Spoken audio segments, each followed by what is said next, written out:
नमस्कार दोस्तों आपको बताते हैं कि अमेरिका के एक हमले के जवाब में चीन ने किए अमेरिका पे 2 हमले। सबसे पहले दोस्तों इस वक्त की 2 बड़ी खबर।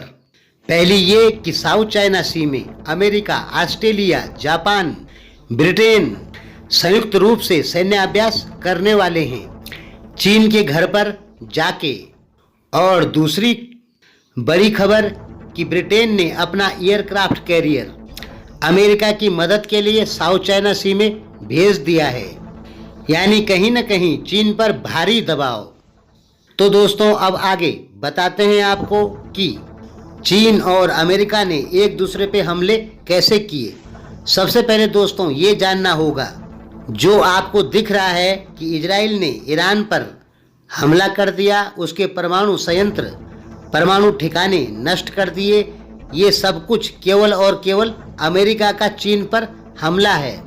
चीन और ईरान में $400 बिलियन की एक ऑयल डील हुई है, जिसका भुगतान डॉलर में नहीं होगा बल्कि चाइनीज युआन में होगा। यह अमेरिका के लिए बहुत बुरी खबर है। तो दोस्तों आपको पता होना चाहिए कि ईरान को नीचा दिखाने के लिए या चीन को नीचा दिखाने के लिए इजराइल ने ईरान के परमाणु संयंत्रों पे, परमाणु ठिकानों पे हमला किया था 3 बार। सीधी भाषा में कहें तो यह हमला इजराइल द्वारा चीन पर था। दिखने में वो जरूर लग रहा है कि हमला इजराइल के ऊपर हुआ है, लेकिन असल में वो हमला चीन पर था, क्योंकि ईरान के सपोर्ट में चीन बहुत ज़्यादा है। तो उस हमले को, इजराइल के ईरान पर हमले को आप अमेरिका के चीन पर हमला मान सकते हैं। तो बदले में चीन ने क्या किया? चीन ने सैम डियागो में स्थित USS बोनहोम रिचर्ड शिप पर साइबर हमला करके आग लगवा दी। ये जो आपने अभी सुना होगा कि अमेरिकी एक शिप में आग लग गई थी, दरअसल वो एक चीन का साइबर अटैक था। फिर दूसरा, चीन ने क्या किया? सऊदी अरब का जो सबसे बड़ा तेल का कुआं है, उस कुएं पर ईरान समर्थित आतंकियों से आग लगवा दी, रॉकेट हमले करवा दिए थे। दोस्तों हमने कहा था ना कुछ दिन पहले कि अब इजराइल पे रॉकेट हमले होंगे। तो दोस्तों इजराइल पे रॉकेट हमले समझें या सऊदी अरब के तेल कुओं पर रॉकेट हमले समझें, वो सीधा और सीधा अमेरिका को नुकसान है। तो चीन ने ईरान के आतंकियों से सऊदी अरब के बहुत बड़े तेल के कुएं पर आग लगाकर सीधे से अमेरिका को चुनौती दे दी है। यानी इस समय चीन 2 हमले अमेरिका के ऊपर कर चुका है। चीन ने जो ये 2 हमले करवाए हैं, ये इजराइल द्वारा ईरान पर हमलों का ही जवाब है।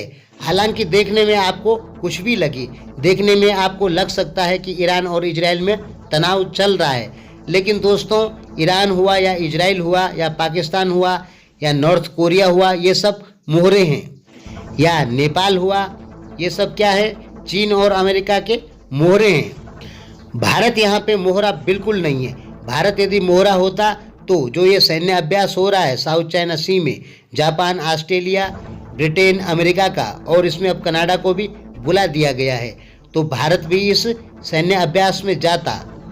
लेकिन भारत इस सैन्य अभ्यास में बिल्कुल नहीं है। भारत अपने उस सैन्य अभ्यास में है जो भारत हर साल करता है, मालवार।